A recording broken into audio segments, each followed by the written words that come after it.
నేను దేవుడు నాకు యవన కాలంలోనే దర్శించాడు. ମୁଁ ଖ୍ରୀଷ୍ଟିଆନ ଲୋକ ନୁହେଁ, నేను క్రైస్తవుని కాను, ମୁଁ ଆରଏସଏଫ ଲିଡର। నేను ఒక ఆర్ఎస్ఎస్ లో లీడర్. నేను ଖ୍ରୀଷ୍ଟିଆନ ମାନ ପାଷ୍ଟର ମାନଙ୍କୁ ମୁଁ ବାଡେଇଛି। నేను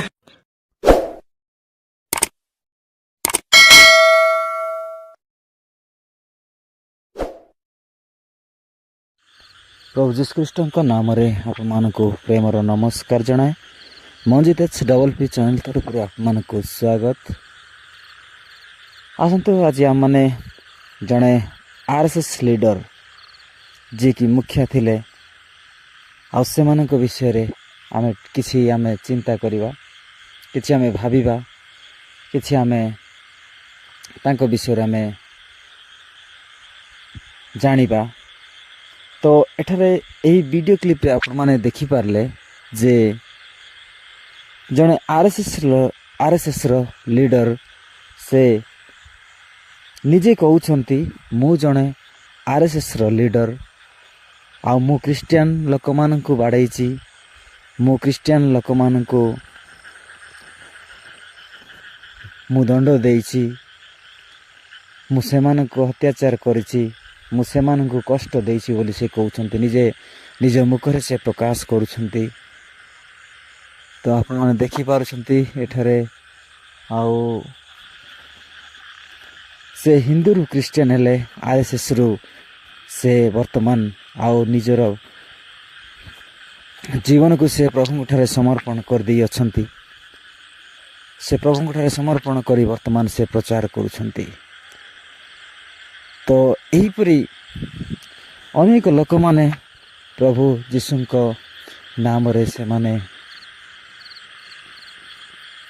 ଯୀଶୁଙ୍କୁ ଗ୍ରହଣ କରିବେ, ସମସ୍ତେ ପ୍ରଭୁଙ୍କ ପାଖକୁ ଫେରି ଆସିବେ, ପ୍ରଭୁଙ୍କୁ ଧନ୍ୟବାଦ ଦେବେ, ପ୍ରଭୁଙ୍କୁ ଗୌରବ ପ୍ରଶଂସା କରିବେ। ଏହିପରି ଅନେକ ଲୋକମାନେ ଯେଉଁମାନେ କି ପ୍ରଭୁଙ୍କୁ ଜାଣିନଥିବେ, ହିନ୍ଦୁ, ମୁସଲିମ, ଶିଖ, ଇସାଇ ଯେତେ ବି ଧର୍ମ ଅଛି, ସେମାନେ ସମସ୍ତେ ଖ୍ରୀଷ୍ଟିଆନ ଧର୍ମକୁ ସେମାନେ ପଳାଇ ଆଇବେ, ଆଉ ଯୀଶୁଙ୍କ ପଛରେ ସେମାନେ ଚାଲିବେ। ତ ଏହି ଭିଡ଼ିଓ ବନେଇବାର ଉଦ୍ଦେଶ୍ୟ ହେଉଛି ଯେ ଅନେକ ଲୋକମାନେ ଖ୍ରୀଷ୍ଟିଆନ କହୁଛନ୍ତି, ମୁଁ 100 ବର୍ଷିଆ ଖ୍ରୀଷ୍ଟିଆନ, ମୁଁ 200 ବର୍ଷ ଖ୍ରୀଷ୍ଟିଆନ, ମୁଁ 500 ବର୍ଷ ଖ୍ରୀଷ୍ଟିଆନ, ଏମିତି ସେମାନେ କହିବେ। କିନ୍ତୁ ସେହି ସମୟରେ ପାଖକୁ ସେମାନେ କୌଣସି ପ୍ରକାର ଲୋକ ଯାଇପାରିବେ ନାହିଁ, କାହିଁକିନା ସେମାନେ ନାମକୁ ମାତ୍ର ଖ୍ରୀଷ୍ଟିଆନ, କିନ୍ତୁ ତାଙ୍କ ଜୀବନରେ ପ୍ରଭୁଙ୍କୁ ପାଇବା ପାଇଁ, ସ୍ୱର୍ଗ ରାଜ୍ୟକୁ ଯିବା ପାଇଁ ସେମାନେ କୌଣସି କାର୍ଯ୍ୟ କରିନଥାନ୍ତି। ସେମାନେ ସାଂସାରିକ କାର୍ଯ୍ୟ କରିଥାନ୍ତି। ସାଂସାରିକ କାର୍ଯ୍ୟ କରିକି ସେମାନେ ସଂସାରରେ ବଞ୍ଚିଥାନ୍ତି। କିନ୍ତୁ ଏହିପରି ଅନେକ ଖ୍ରୀଷ୍ଟିଆନ ମାନେ ଅଛନ୍ତି, ନାମଧାରୀ ଖ୍ରୀଷ୍ଟିଆନ ମାନେ, ସେମାନେ କେବେ ବି ସ୍ୱର୍ଗ ରାଜ୍ୟକୁ ଯାଇପାରିବେନି। କିନ୍ତୁ ଯେଉଁମାନେ ପଛରେ ଥାଇକି ସେମାନେ ବର୍ତ୍ତମାନ ପ୍ରଭୁଙ୍କୁ ସେମାନେ ଗ୍ରହଣ କରିକି ସେମାନେ ବିଶ୍ୱାସର ସହିତ ପ୍ରଭୁଙ୍କୁ ଧନ୍ୟବାଦ ଦେବେ, ଧନ୍ୟବାଦ ଦେଇକି ସେମାନେ ସ୍ୱର୍ଗ ରାଜ୍ୟକୁ ଯିବେ। କିନ୍ତୁ ଯେଉଁ ଲୋକମାନେ ଆଗରୁ ସେମାନେ ଖ୍ରୀଷ୍ଟିଆନ ହେଇଛନ୍ତି, ସେମାନେ ପଛରେ ରହିଯିବେ, କିନ୍ତୁ ପଛ ଲୋକମାନେ ଆଗକୁ ଯିବେ।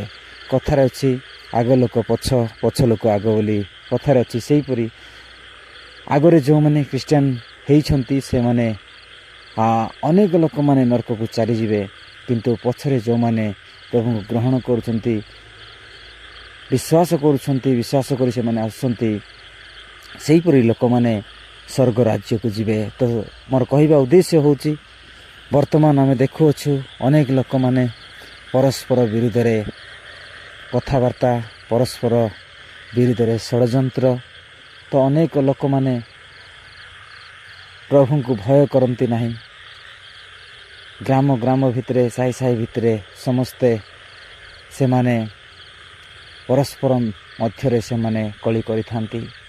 ତ ଏହିପରି କରିବା ଦ୍ୱାରା ଆଉ ସେମାନଙ୍କର ନାମକୁ ସ୍ୱର୍ଗ ରାଜ୍ୟରେ ଜୀବନ ପୁସ୍ତକରୁ ହଟେଇ ଦିଆଯିବ ଆଉ ସେମାନେ ଆଉ ସ୍ୱର୍ଗ ରାଜ୍ୟକୁ ଯାଇପାରିବେନି। କାହିଁକିନା ସେମାନେ ଭାବୁଛନ୍ତି ଯେ ନାଇଁ ମୁଁ ଖ୍ରୀଷ୍ଟିଆନ ଆଉ ମୁଁ ସ୍ୱର୍ଗ ରାଜ୍ୟକୁ ଯିବି। ତ ସେମିତି କିଛି ନାହିଁ।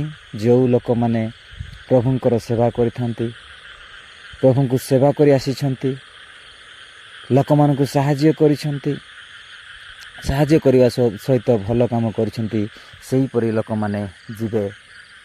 ତ ଏଠାରେ ଆମେ ଦେଖୁଅଛୁ ଯେ ସେ ଭାଇ ଜଣକ କହୁଛନ୍ତି ଯେ ମୁଁ RSSର ଲିଡର, ମୁଁ ଅନେକ ଲୋକମାନଙ୍କୁ ପିଟିଛି, ମାରିଛି, ଅନେକ ଲୋକମାନଙ୍କୁ ଅତ୍ୟାଚାର କରିଛି, ଆଉ ଏହିପରି କରିକି ଆଉ ମୁଁ ବହୁତ ବଡ଼ ଭୁଲ କରିଛି। ଆଉ ସେଥିପାଇଁ ସେ ପ୍ରଭୁଙ୍କୁ କ୍ଷମା ମାଗି ସେ ବର୍ତ୍ତମାନ ଖ୍ରୀଷ୍ଟିଆନ ଧର୍ମ ଗ୍ରହଣ କରି ପ୍ରଭୁଙ୍କର ପ୍ରଚାର କରୁଛନ୍ତି। ତ ଏହିପରି ଆମମାନେ ହେବା ଦରକାର, ପ୍ରଚାର କରିବା ଦରକାର। ଆମେ ଭୟ କରିବା ନାହିଁ, ପ୍ରଭୁଙ୍କ ପାଇଁ କୌଣସି ପ୍ରକାର ଭୟଭୀତ ହେବା ନାହିଁ।